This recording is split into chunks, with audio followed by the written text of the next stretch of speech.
All right, let's get into two concepts that are just absolutely essential in statistics: type 2 error and something called statistical power. Seriously, if you ever plan on running an experiment, looking at data, or even just reading a scientific paper, you have to get this stuff. It's really the only way to know if a study was ever going to find anything in the first place. Okay, so picture it. You've poured weeks, maybe even months into a study. You've got all your data, you run the numbers, you're waiting for that big reveal, and you get nothing. No statistically significant effect. It's so frustrating, right? But here's the question. What if the effect was actually there, but your test just wasn't powerful enough to see it? That's what we're digging into today. And this brings us to a very specific kind of statistical mistake. We're not talking about messing up your calculations or anything like that. This is about completely missing an effect that was real. And in the stats world, they have a name for it: the missed effect error. So the official term is a type 2 error, and we use the Greek letter beta to represent it. Now, to get this, you first have to remember the null hypothesis, or H0. Just think of H0 as the default, kind of boring assumption that nothing interesting is happening, like a new drug has zero effect. A type 2 error is what happens when that drug actually works, but our test fails to pick up on it. We end up sticking with that no effect idea, and a potentially massive discovery just slips right through our fingers.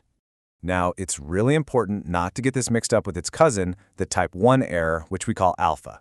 Think of a type 1 error as a false alarm. That's when you get all excited and say there's an effect when, whoops, there actually isn't one. What we're talking about today, the type 2 error, is the opposite. It's the missed effect. It's the silent killer of discoveries.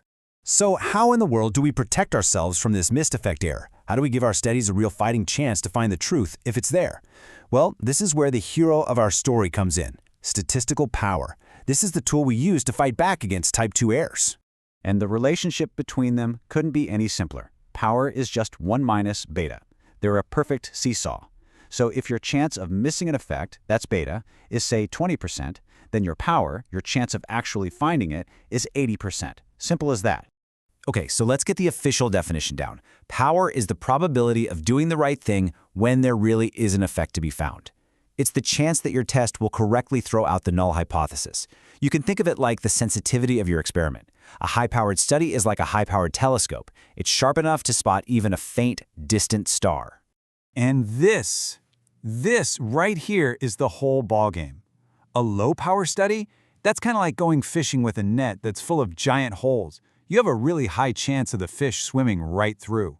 But a high-power study? That's a strong, solid net. It's way more likely to catch an effect if it's really there. This is exactly why you have to think about power before you even start your research. Okay, so we all agree, high power is what we want. The million-dollar question is, how do we get it?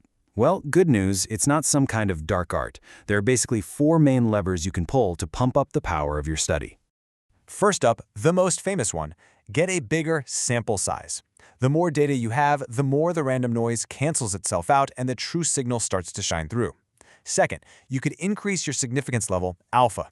But, and this is a big but, be careful. It's a trade-off. It makes it easier to find an effect, sure, but it also makes it easier to have a false alarm. Third, just go after bigger effects. It's just plain easier to spot a giant change than a tiny, subtle one. And finally, try to decrease the variability in your data. The less random noise you have, the clearer that signal is going to be. Now, before we wrap this up, let's arm ourselves against a few common mistakes. These are simple little mix-ups, but man, they can totally throw off how you interpret a study's results. Trap number 1, getting alpha and beta mixed up. Just burn this into your brain. Alpha as the false alarm, beta is the missed effect. The second trap is thinking power equals 1 minus times alpha. Nope, wrong. Remember our seesaw? Power is 1 minus beta. And honestly, the biggest trap of all is just not thinking about power at all when you're setting up a study. A low-powered study that finds nothing is basically useless. It's often just a huge waste of time and money.